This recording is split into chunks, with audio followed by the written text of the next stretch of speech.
One of the greatest hindrances to the advancement and promotion in life is the lack of observation and the disinclination to take pains. A keen, cultivated observation will see a fortune where others see only poverty.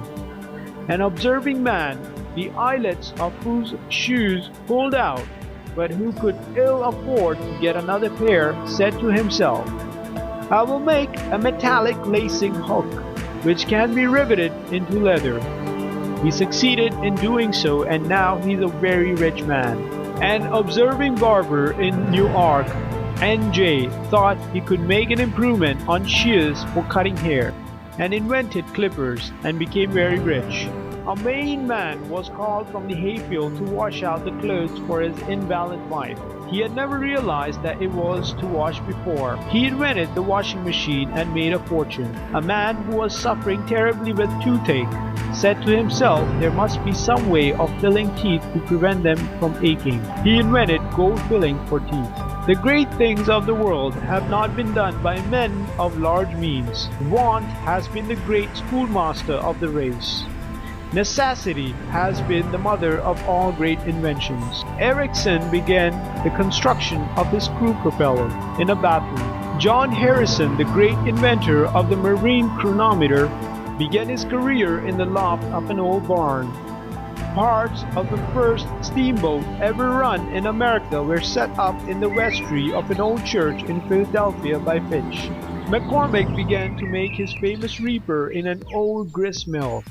The first model dry dock was made in an attic.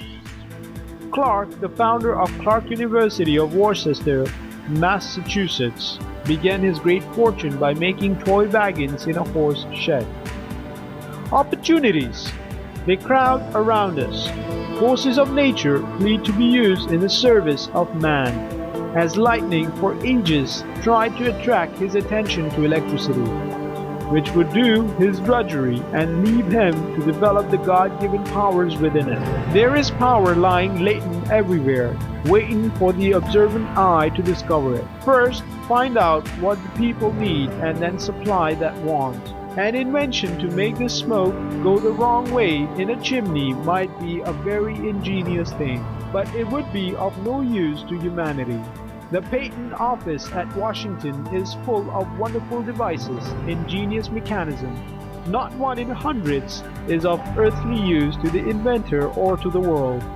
And yet, how many families have been impoverished and have struggled for years mid want and woe, while the father has been working on useless inventions. These men did not study the wants of humanity.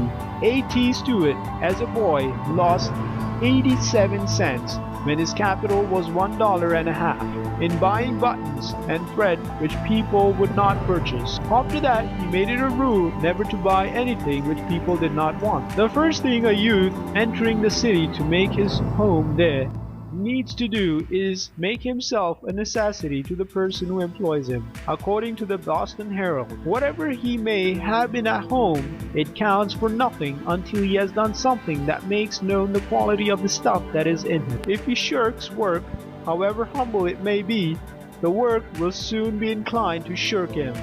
But the youth who comes into a city to make his way in the world and is not afraid of doing his best, whether he's paid for it or not, is not long in finding remunerative employment. The people who seem so indifferent to employing young people from the country are eagerly watching for the newcomers, but they look for qualities of character and service in actual work before they manifest confidence or give recognition. It is the youth who is deserving that wins his way out to the front, and when once he has been tested, his promotion is only a question of time. It is the same with young women. There are seemingly no places for them where they can earn a decent living, but the moment they fill their places worthily, there is enough room for them, and progress is rapid. What the city people desire most is to find those who have the ability to take important places, and the question of gaining a position in the city resolves itself at once into the question of what the young persons have brought.